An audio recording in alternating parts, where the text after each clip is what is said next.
Thanks very much for staying with us. Time now for Eye on Africa with me, Georgia Calvin-Smith. Tonight, Saudi Arabia is accused of systematic and widespread killings of Ethiopian migrants. Security forces allegedly killed at least 430 last year as they try to cross over from Yemen.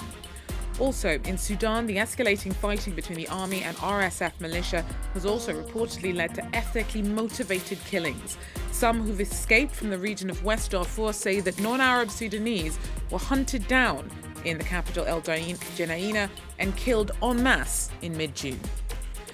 And South Africa will be hosting a 3-day summit for emerging BRICS economies this week. At the top of the agenda will be the possibility of expansion as the developing world pushes to challenge America's dominance of the global financial system. But first, Saudi border guards are accused of raining bullets down on Ethiopian migrants trying to cross over from Yemen. Investigators from Human Rights Watch say that hundreds of people have been killed since last year. The Saudi government's downplayed witness testimony, saying that the accounts are unfounded. Peter O'Brien has more. This rare footage captures the hell faced by those trying to cross from Yemen to Saudi Arabia, as filmed by the migrants themselves. This man has serious injuries in the legs and in the back. This woman's arm is wounded. And a man called Elias lost his leg to an explosive round of ammunition.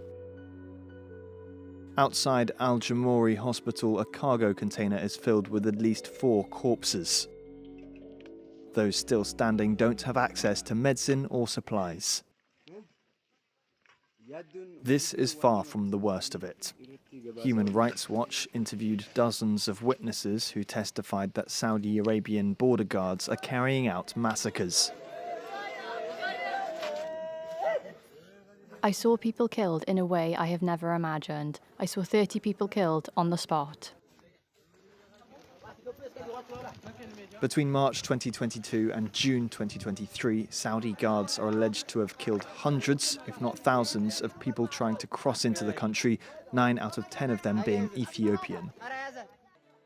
The mass murder is systematic and ongoing, according to Human Rights Watch. This research is important because while Saudi Arabia is trying to play an even bigger role on the international stage and is intent on whitewashing and sports washing its image internationally, it is simultaneously firing explosive weapons at unarmed civilians. Human Rights Watch is adamant that if Riyadh gave the order to kill these migrants, it would undoubtedly constitute a crime against humanity.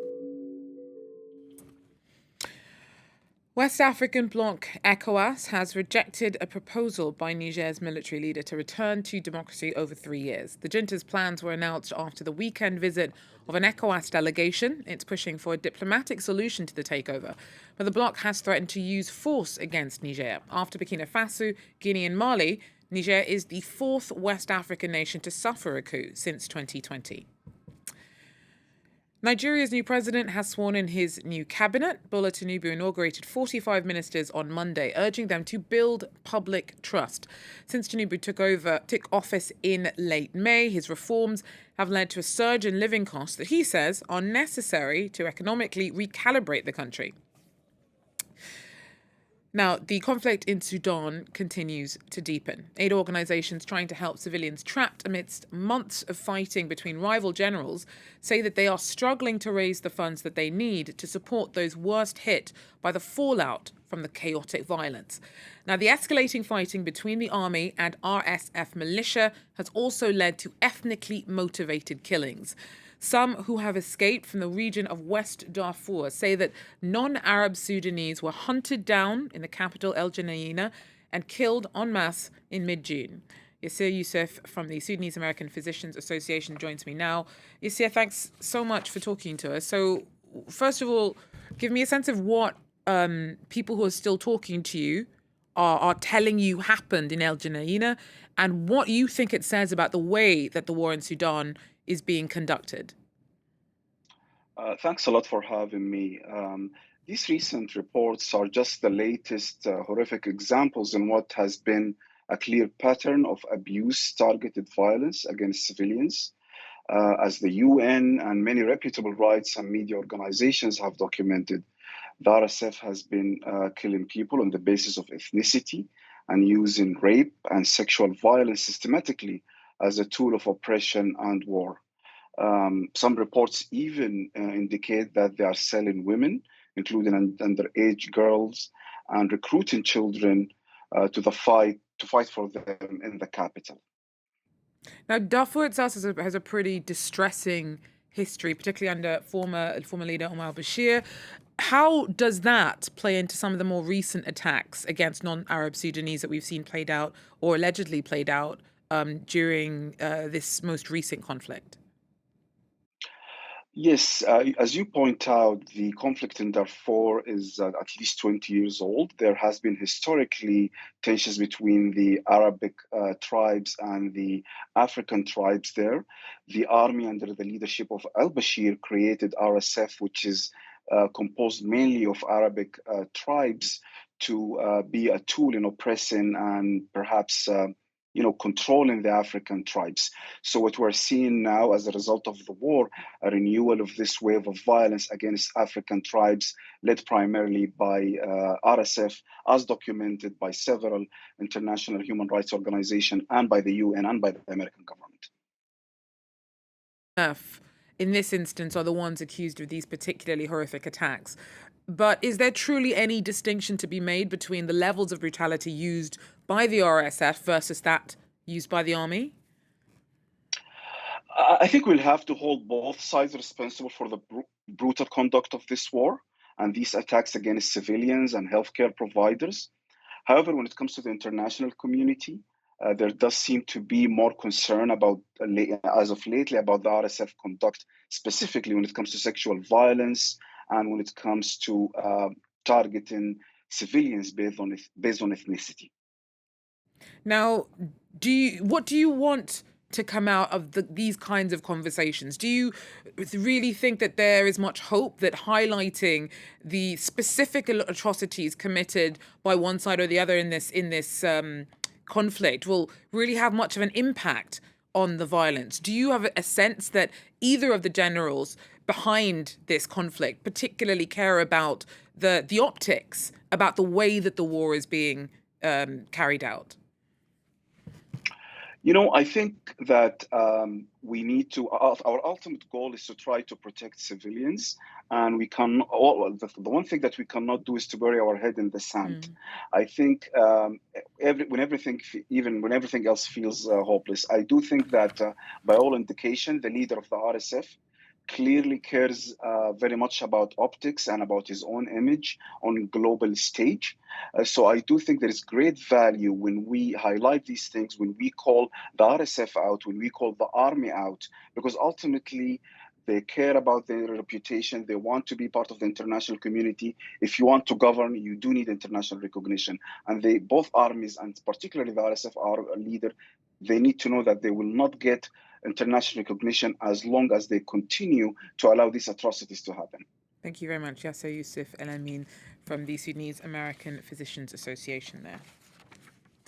Now, on Tuesday, South Africa will host a 3-day summit in Johannesburg for the emerging BRICS economies. At the top of the agenda will be the possibility of expansion. This, as founding member Russia continues to seek allies. Take a look.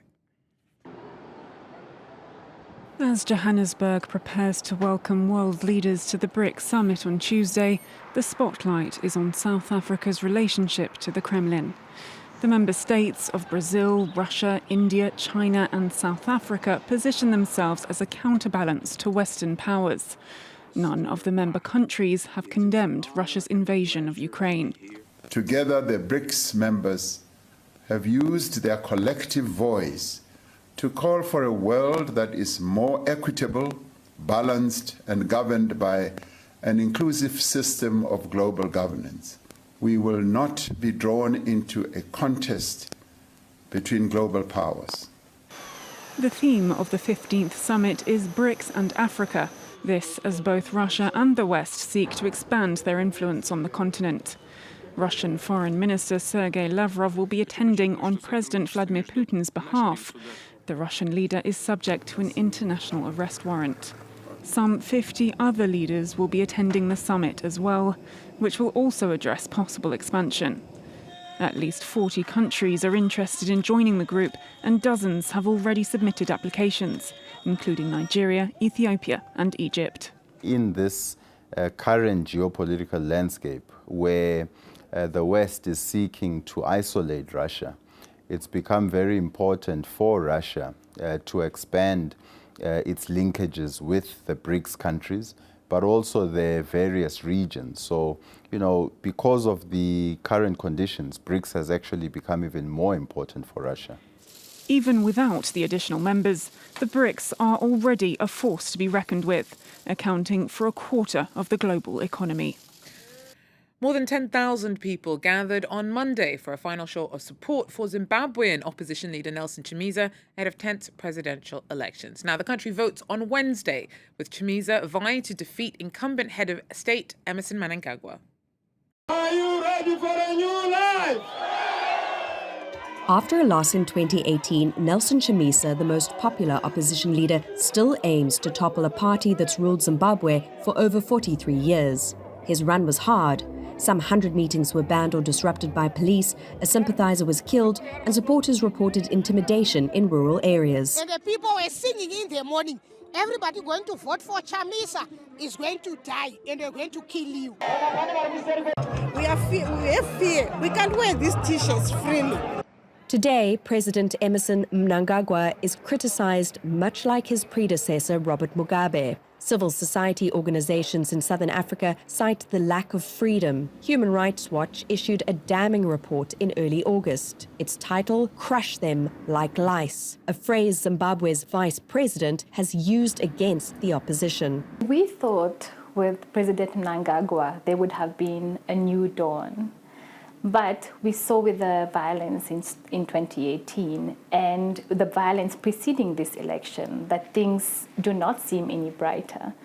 Our report concludes that the pre-election environment is not conducive for a free, fair and impartial election as per international and regional laws and standards. As in previous polls, the Electoral Commission is suspected of being biased. The president nominates its members. Civil rights groups took issue with the electoral list, thousands of voters with similar names. You will appreciate that we do not have the mandate of issuing Zimbabwean citizens with national IDs. So what we do is when we have registered voters with similar or almost similar details who purport to be the same person, we send their details to the Registrar General's office and ask the Registrar General to advise us. More than 6.5 million Zimbabweans will head to the polls in this crucial vote. And as usual in Zimbabwe, the result will hinge on voters in rural areas. Well, that's it for Eye on Africa for now. Thanks for joining us. Do so again. Until then, take care.